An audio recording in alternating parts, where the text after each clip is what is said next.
it is I, Republic Studs, here to review and showcase the beautiful one-stud Muunilist 10 Gunship. Before we get into this, I want to notify that he sent me this free of charge, which is, I just want to give insight so everyone knows, but it is a truly amazing model. Going for around $260, which is very reasonable considering that most of the regular original 2013 to 2008 LEGO Gunships go anywhere from $250 to $300 right now used, which is insane. But this is an amazing model, and it comes with all the customizations, all the beautiful details, and it is just great. Let me just say, it's just amazing. Now, happily enough, OneStud is actually sponsoring me, so if you use code RStuds at checkout, you will save 10% off, and I believe the day that this video drops, so if you're watching this the day the video drops, you will be able to get this, I believe, for 20% off, which you're basically going to be saving around $50 when you buy this thing, which is mad. And he has free shipping all around the world, so anyone in any country can buy this at the same price. It's not like shipping some ridiculous fee, and it is truly worth it. In this video, I will be going into all the intricacies, all the reviews of this beautiful set. I believe I am the first to review this set, and one of the first definitely to build it, which is an honor. It's been in a testing phase, so that's pretty exciting. But yeah, with that said, let's get into it. But before that, just make sure you subscribe, and yeah, let's get into it. Here it is, the Muunilist 10 Gunship, clocking it at a bunch of pieces. Let's get into the details of this beautiful ship. I think we should start from the front and work our way back, but first, we have these beautiful little swivel turrets. They're fun, very exciting. They're on a little hinge piece in there, and you will see in the front we have a nice sticker.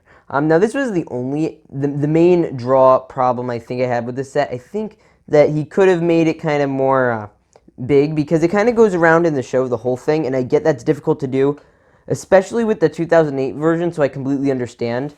I think that would be the main place where I would call fault, because usually like this thing kind of goes all around, so I think at least matching it up or lining it up could have been good. That would be my main thing with this set. There's two minor things that I also need to mention. But next up, you will see the beautiful cockpits. They lift gorgeously. They are built great. They're attached by this little piece right here, which has been working really well actually. And you will see this clone boy. They get tucked in, nice in there, and they will be very secure. So if you want to shake that, they will not be going anywhere. Now, if you move up, you have this little area right here, and you just open that up. There's not too much in there, because this isn't really an access supposed to be accessed, but yeah. Coming back down to these side panel stickers, you will notice a little area that's loading. These can both be lifted up, and you take, like, this isn't included, but you'd take like one of your crates, and you could load, I believe, up to 3 of these big boy crates. Definitely at least 2, guaranteed 2. And you'll also notice in there's a little like hole at the bottom. You will notice you get one of those, which is pretty nice, because a fun thing I actually did that I don't think it was intended, but I did it anyway, is I'd take my jetpack 501st Troopers. I don't have them near me, but I kind of take them like this, and then you could just kind of like fly around and then have them jump out of the gunship, which I think is neat. Or, you know, if you want to like have a feature where you want to drop bombs or relief supplies, you could all have that just go down there. That would be pretty epic. Now moving on, you have this little panel piece. Usually this is seen as like an arch in the movies. In the show, it's more weird like this.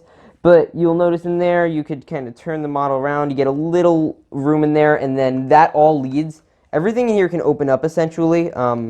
Here, so like there it is, all opened up. It's a bit messy looking, but that's because, you know, they all are. And you would essentially go from in here, like go all the way from in here, all the way through to the other side.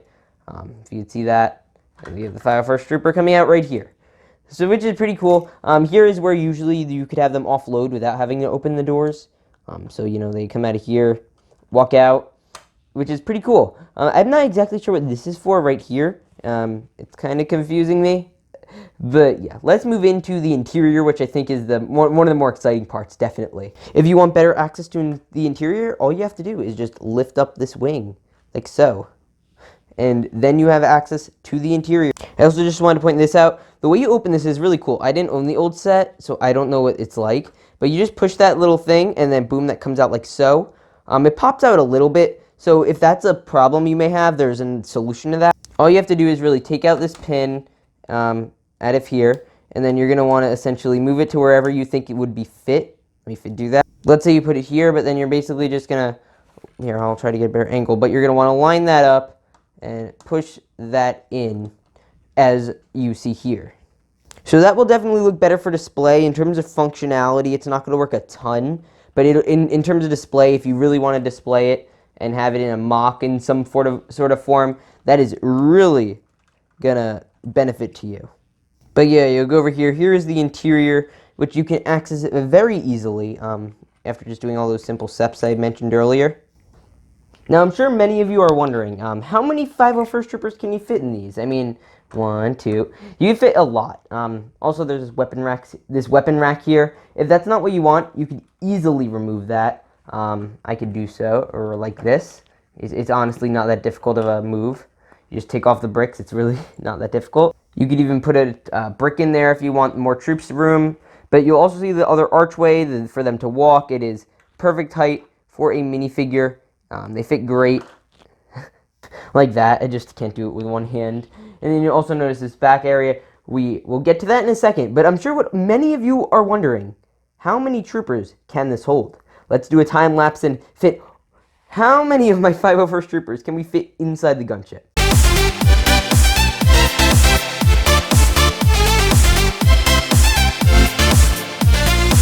Clone troopers to be very comfortable. You can sit exactly 15 minifigures in there extremely comfortably.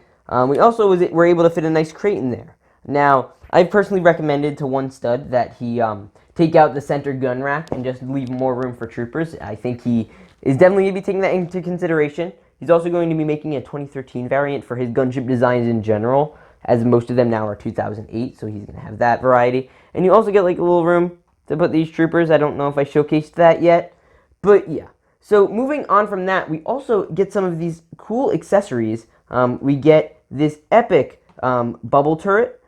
This is, obviously one of the famous things. You take it on or off. I prefer it off, to be completely honest, but it does go in very well if you want to fold up the gunship, and it comes off extremely easily. Just take it off. It's only held in by a Technic piece. It's not too intrusive. You could push it in like that, and you could also get a second one, which we also get, and just put that right there. Got them both loaded up with 501st Troopers, and it still looks very nice. I will say the bubbles look pretty intrusive on the sides. That looks fun. I actually enjoy that. I know in the original set that they had like a little area for them to sit. I don't think that's the case this time because that's not actually lore accurate.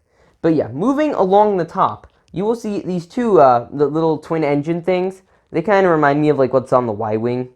At least I don't know why, but they are very cool. You get a bunch of these cylindrical pieces. A few of these pieces are used obviously in this set, but they are still in very good condition. I'll talk a little bit more about his piece quality policy in the end. But other than that, it is pretty great. I think this is usually where like the missile turrets would go. But you could also use that for more storage, or if you want to seal that off, you can. There's enough extra bricks to do so. You also, at the very back, get this nice little door. So, if you need to fit even more Clone Boys, just pop them in, or you want to load up a crate. Do all that. It's great. We also get this back turret, which that's pretty cool. You get a nice little back defense.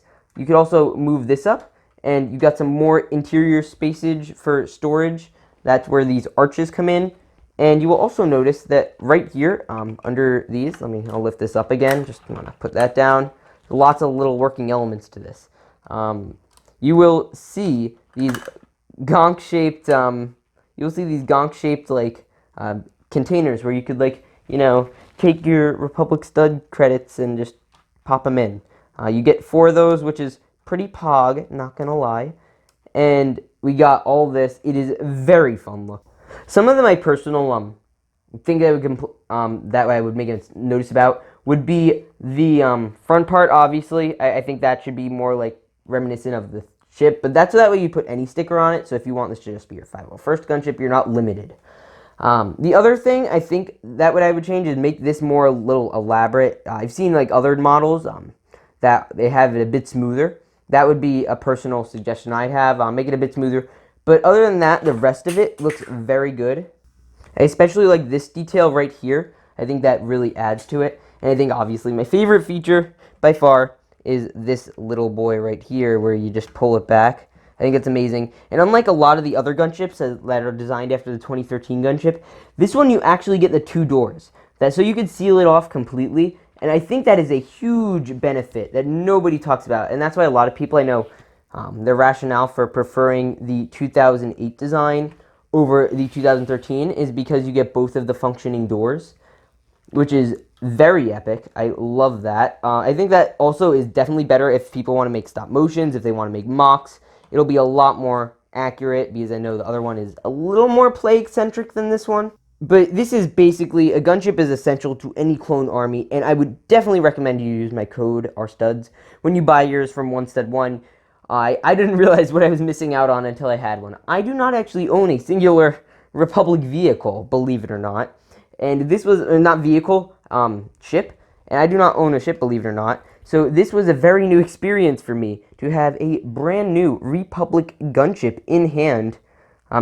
With all these amazing parts and things about it, and I just absolutely love it, and I want to give a huge thank you to One Stud for sending this to me. Now, let's get to the conclusion where I talk about some of like the details that will happen if you buy it and all this other fun stuff. Let's get into that now. Really hope you enjoyed that. So first, obviously subscribe to my channel, that would help a ton. Next up, please, I just recommend you at least check out One Stud's website in the description. He has amazing stuff just to look at. I think that would totally be worth it, at least to take a look if you don't think you can afford to get one of these. But I've been saying this forever. A gunship is an essential part to a clone trooper collection. And I think this is definitely worth the money to take out to get your first gunship. It's an introductory gunship or ship. I personally don't have any other Republic ships. I still need a Venator. But you could live without a Venator. You could probably go on without an ATTE because you'll have the other walkers, such as your 501st Walker and your other sets. But there are so few Republic ships on the market, that's why it makes these types of things such treasures. So I totally recommend everyone at least get one kind of gunship. He has all different kinds. He has a Bad Batch Special Forces gunship. He has a regular one if you want the original. He has a 501st one to go with your new 501st Battle Pack. He has a 212th one. He has literally pretty much every Legion you could think of, even as Shadow versions, which is Pog. But yeah, with that said, I really hope you guys enjoyed it. Please remember to subscribe, turn on that notification bell, check out all the other buttons, and that said, I hope you guys all enjoyed. And I'll see you all in the next one. Remember to peace out, stay awesome, and have a great day.